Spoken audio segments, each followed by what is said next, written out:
Wow! So ayan. Ito naman po ako. Welcome po sa aking YouTube channel, Randy Channel. Pakisubscribe, like and share sa aking YouTube channel, Randy Channel. Pakisubscribe lang po. At pa-comment na rin. Okay? Hayaan nyo munang patingo kayo ng magandang umaga, magandang tanghali, magandang gabi sa inyo lahat. Sana po nasa mabuti kayong kalagayan at malayos sa karamdaman. Okay? Itong vlog ko ay tungkol to dun sa napanood kong video nung nakarang hearing isang araw. Patungkol to dun sa hearing doon sa Senado tungkol dun sa Pugo. So, Pugo dyan sa Bamban at Pugo dyan sa Purak, Pampanga. Wow! Alam niyo mga viewers ko, subscriber ko, hindi dumalo doon si Mayor Alice Go at yung ibang pang inibitahan, hindi sumipot. Wala ron eh. Sa nakita ko, wala ron. Ang nandun lang ay yung sa Purak at saka yung iba pang mga research person tulad ng NBI, PDEA, NBI, ano to, PSA, at saka yung ano to, yung isang, yung iba pang mga, yung mayor ng Pampanga, ng Porac, andun. Marami pang iba, hindi ko lang matanda yung iba. Alam nyo mga viewers ko, yung doon sa napakinggan ko mga investigasyon na yon, doon mo makikita talaga na ano to, doon mo makikita talaga na masabi natin na doon natin makikita na parang matigas to si Alice Go, hindi sumipot doon sa hearing na yon, na kailangan siya ron para sagutin niya yung mga katanungan tungkol doon sa Bamban, Tarlac. Sa Pugo na yon. Bagamat tinatanggi niya doon yung partisipasyon niya doon sa Pugo na yon. At inaamin naman niya na siya ang may-ari ng lupa, pero naibenta niya na. Diba? Pero hindi pa doon nagtatapos eh, kasi maraming katanungan pa na pwedeng sagutin niya. At doon nga nakita mga viewers ko na meron siyang kapangalan na ano to, may pangalan na Alice Go, Alice Leal Go, na iba ang mukha. At yung natanong sa NBI ngayon, magkapareho. At doon din na kita na merong incorporator doon na wala naman palang kinalaman, mga nagtitinda ng ano to, ng mga ulam, kakanin, gulay. Diba? Doon natin makikita na pinaglalagay nila yung mga pangalan na yun, na wala namang kamalay-malay yung mga tao na yun. Ang gagamit ng pangalan. My God. Pero yun nga, tulad ng sinasabi doon sa mga kano yon, sa mga lalo yung inimbestigahan doon na isa sa mga incorporator na wala naman pala sa kinalaman, wala rin sa pinipirmahan, ay nagulat siya, kaya nga sumipot siya doon sa hearing na yun, imbitahan siya, sumipot siya. Dahil nga naman ba't nga naman masasamang pangalan niya, wala nga siyang kinalaman at wala siyang pinipirmahan. So ang galing ng gumagawa ng ang galing ng gumawa ng mga faking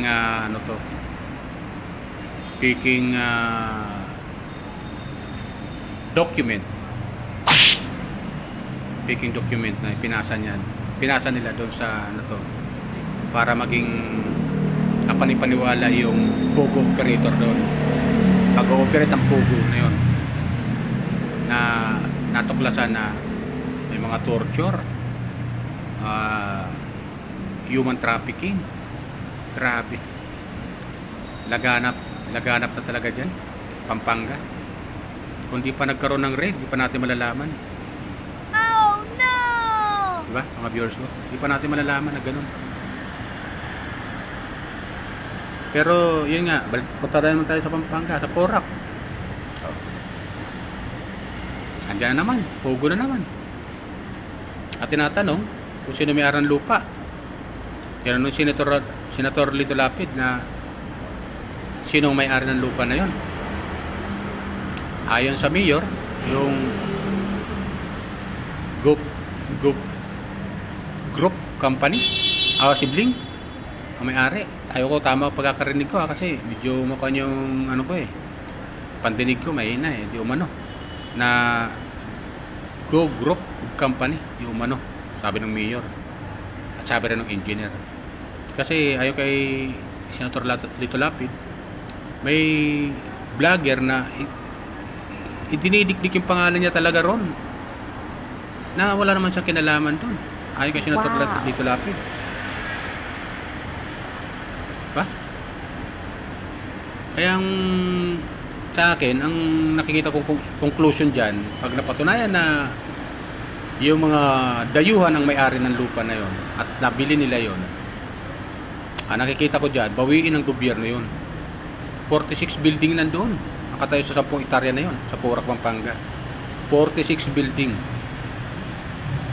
Bawiin ng gobyerno yon kasi illegal yung pagtatayo nila ng mga building doon. Illegal. Bagamat may permit mula sa mayor sa bayan ng Porac, Pampanga, pero bilang dayuhan, bawal sila magtayo ng building dito at bumili ng lupa. Bumili ng lupa at magtayo ng building dito. Bawal sila. Oh my bawal na bawal God. yan. Illegal yun yung tatayo nila ng building kasi wala silang karapatan bumili ng lupa rito. Wala silang karapatan. Kung totoo di umano yung may-ari ng lupa yung group of siblings. Correct lang mga viewers ko. Kung tama yung pagkakabigkas ko dun sa group siblings, kung tawagin. Bawal yun, di ba mga viewers ko? Bawal yun.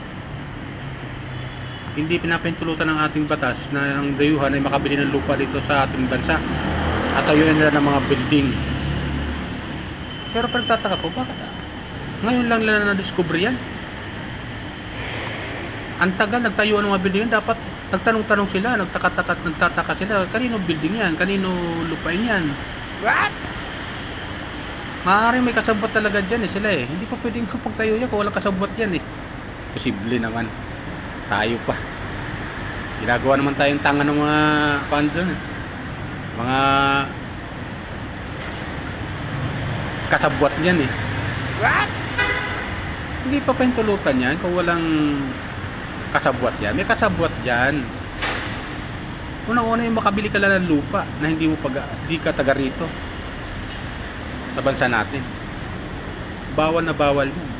Hindi pinapahintulutan ng batas yun. Ngayon, tinatanggilan kung sino may-ari o yung group sibling tinuturo lang nila at walang Pilipinong involved doon na nagmamay-ari ng lupa. Ang pinakamaganda dyan, para maramdaman total wala nang may-ari, di ba? So pag-aari ng gobyerno yan. Pag-aari ng gobyerno yan. Di ba? Bawiin ngayon ng gobyerno yan at yung mga building na yon doon ipatira yung mga walang bahay, lalo din sa Metro Manila na nagkalat dyan na mga homeless ay doon patirahin, ibigay sa kanila sa mga walang bahay, di ba? I-develop at ibigay doon sa mga walang bahay, lalo yung mga nangungupahan. Huwag yung taga Pampanga huwag yung taga Pampanga, halatang halata na yun. Huwag doon yung taga Porac, yung mga dito sa Maynila na mga homeless na nakikita natin sa mga kalsada na natutulog, doon patirahin para magkaroon naman sila ng sariling bahay. So hindi na mahirapan ang ating gobyerno paggawa ng bahay pa. Gawing relocation site yung area na yon. Kung gugustuhin ng ating gobyerno. Kung gugustuhin kasi wala nagmamay-ari, di ba? Maliban doon sa group sibling na yun bawal yun sa kanila na bumili sila ng lupa rito sa ating bansa. Bawal na bawal yun. Itinatanggi rin ni Senator Lito Lapid na hindi niya pag-aari lupa na yon. Oh. Kaya naman may-ari ng lupa yung Go Group siblings. O di bawiin ng gobyerno sa kanila at ibigay yung mga building pinagagawa nila, ibigay sa mga taong walang mga bahay. Gawing relocation site. O, di ba? Ang ganda ng paano yun, pag nagkataon. Ang ganda nun. Pag binigay sa taong bayan yun na mga homeless. At least, hindi naman papagawa ng ating gobyerno ng kukuha ng pundo mula sa ating gobyerno yung ipapagawa pa ng bahay para sa mga walang bahay, sa mga informal settler kung tawagin. Diba? Maganda yun pag ganun ginawa nila ng gobyerno. Bakit ganyan kayo? At marami makikinabang nun. Marami makikinabang nun. Kasi siyempre wala nagmamayari sa lupa maliban doon sa Go Group Silverlink kung tawagin. Ibawal sa kanila yon, bumili sila ng lupa rito sa ating bansa. Bawal na bawal yun. So bawiin ng gobyerno yon. Bawal yun na magbili sila ng lupa rito. Kaya magagawa ng ating gobyerno, bawiin at ibigay sa mga walang bahay. Gawing relocation site kung tawagin. At huwag yung mga taga Pampanga ron. Huwag yung mga taga Pampanga. Kailangan yung galing dito sa Maynila, dalhin doon. Ang laki-laki ng Metro Manila eh. Ang daming walang bahay dyan, no? Yung malalo yung mga nangungupahan, dalhin doon. Para magkaroon sila ng sariling bahay. Tulad ng ginawa ni Isko Moreno sa Manila. Oh, yung mga squatter doon, no? Nagkaroon ng sariling bahay. Diba? Sana yung mga squatter dito sa Manila, dalhin doon. 46 building yun. Maraming pamilya mga nakikinabang yun.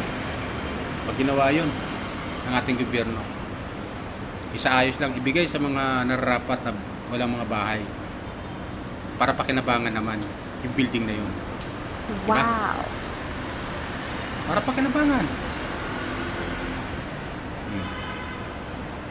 Tapos dadami na yung population dyan sa Pura Pampanga. Diba? Pag ginawa ng ating gobyerno yan, maganda yan, marami matutuwa dyan. Para lahat ng dayuhan, matauhan, na wala silang karapatang bumili ng lupa dito sa ating bansa. Wala silang karapatan pag hindi sila taga rito sa atin. Pwede sila magnegosyo pero bawal na bawal ka bumili ng lupa dito sa ating bansa. Na hindi ka taga rito. Hindi ka taga Pilipinas. Bawal yun. Hindi binibigyan ng ating batas yan. Kasi kung binibigyan natin batas yan, di sana ang dami ng mga dayuhan dito nagkaroon ng malalaking lupain. Baka yung tok-tok ng Sierra Madre, baka mayroon na rin nakatira doon. Dahil bawal nga, kailangan bawiin ng gobyerno yan. Problema nila yon, bumili sila. Problema nila yon. Sabi niya pinambayad doon, problema nila yon. Bumili sila, illegal yan eh. Di ba? At walang umaangkin doon sa lupa maliban doon sa Go Group sibling na yun, tawagin. Walang Pilipino na umaangkin. Pag may umangkin dyan na Pilipino, katunayan lamang na kasabwat siya doon. Yan ang makikita natin ng gobyerno dyan eh. Pag may umangkin dyan, may kasabwat na Pilipino yan. Pag may umangkin na Pilipino, kasabwat siya doon. Yan ang pinakamagandang gawin ng ating gobyerno. Bawiin yan at ibigay sa mga gawing relocation at itira yung mga kapitbahay, yung mga squatter dito sa Metro Manila, dalhin doon. Para wala na tayong makita mga homeless dyan. What? Diba? Mga viewers ko. Ibigay ng gobyerno sa mga tao. Yung building na yon tawag yung gawin bawat isang pamilya, isang kwarto. Yung building na yon bawat floor, kung ilang kwarto ang magagawa para sa isang pamilya, kung halimbawa isang floor mga 6 na kwarto, di 6 na pamilya nandoon. Di ba ganun yun? Isaayos ng ating gobyerno. Bawiin ng gobyerno yan. Bawiin ng gobyerno. Yung pinambili dyan, problema ng bumili dyan. Ba't sila bumili? What? Di ba? Ba't sila bumili? Wala silang karapatang bumili dito ng lupa. Na mga dayuhan sila. Di ba? Kaya pag napatunayan na Sila yung mga dayuhan at hindi sila mga natural born Filipino. Problema nila yun. Hindi problema ng gobyerno natin yun. Ang mga gagawa ng gobyerno, ipamahagi yung 42 building na yun sa Purak, Pampanga at gawing relocation site. Yan ang pinakamaganda doon. Yan nakikita ko lang. Kaya pagkakataon na yan ng mga kababayan natin na walang mga bahay, lalo yung mga nangungupahan, lalo sa mga squatter area, dalhin doon. Maraming pamilya makikinabang noon. Pag napatunayan at natapos yung hearing at nagkaroon ng desisyon ng ating gobyerno, ang Senado nagkaroon ng desisyon, tapos na talaga ang nagmamay-ari yung Go Group sibling na yun, kung tawagin, bawiin ng gobyerno yung lupa, pati yung building, bawiin. Problema niya, ba't sila nagtayo dyan? Di ba? Problema niya, hindi naman kailangan ang gobyerno kasi bibilang lupa, kukuha ng lupa, tatayo ng building, kukuha ng pondo mula sa ating gobyerno, ang pondo para patayo ng building. Iyan, hindi na kailangan kumuha pa ng gobyerno ng pondo mula sa kaban ng bayan. Nakatayo na yung building, aayos na lang ipamamahagi lang sa taong bayan. Yan nakikita ko Yan, suggestion ko lang kung pwede sana. Diba? Kasi walang umangkin na Pilipino Pag may umangkin na Pilipino, yung kasabwat yan. Doon natin makikita yung kasabwat. Mga kasabwat yan na Pilipino. At dapat talaga sila imbestigahan at parusahan. Ba't nila pinayagan yung mga ganon? At nagipagsabuatan sa mga Chinese na yan. Diba? Kaya namimihasa itong mga Chinese national Malaking panggagago yung ginagawa nila sa ating mga Pilipino What? Diba? Ang luloko sa ating gobyerno. Kaya dapat sa kanila talaga palayasin dito sa Pilipinas. At iba na yung pugo na yan. Dapat talaga, tama yung sabi ni Senator Brispo, iba na yan. Iba na yan yung pugo na yan. Gawin din sila Senator Win Gatchalian. Iba na yan. Tsaka si Senator Rita Hontiveros. Iba na talaga yung pugo na yan. Talagang perwisyo talaga yung pugo na yan dito sa ating bansa Perwisyo talaga Kailangan talaga, iba na talaga yan. Sa buong bansa, dapat sa buong bansa, iba na yan, yung pugo na yan. Ang daming corruption dyan. Ang dami na kinabang dyan ng mga, sigurado mga politician. Marami na kinabang dyan. Ngayon, tumatanggi na sila, umiiwas na sila. Kaya kung may aangkin na Pilipino dyan, sa Purak, Pampanga, sa building na yan, sa lupain na yan, kasabwat yan. Maliwanag yan, sikat ang araw. Kasabwat yan. Oh no! Ngayon, wala nga amin, di ba? Di ang gagawin ng gobyerno at ipamahagi sa mga walang bahay. Gawin relocation site. At huwag yung taga Purak, Pampanga Kailangan taga rito sa Metro Manila dalhin doon para maramdaman nila yung sakit na ginawa nila. Diba? Biro mo, ibang taong titira sa ginawa nilang building. Diba? Ang sakit nun. Ang sakit nun. Pinagawa nilang building, ibang tao titira at yung mga homeless, mga squatter area ang titira doon. At di na sila magiging squatter. Magiging kanila na yung habang buhay. Diba? Yan magiging suggestion ko lang sa ating gobyerno. Bawiin ng gobyerno at ipamahagi, gawing relocation site. Doon lahat itira yung mga walang bahay dito sa Metro Manila. Lalo yung mga nakita sa kalsada na mga walang mga bahay, doon itira. Malaking bagay yan sa ating gobyerno. So yun lang sa akin mga viewers ko, subscriber ko. Kung di pa yan pag-subscribe sa aking YouTube channel, pakisubscribe lang po, like and share. Okay? Yan lang po. Bye! Ingat tayo lagi. Pagpalain po tayo ng pumay kapal.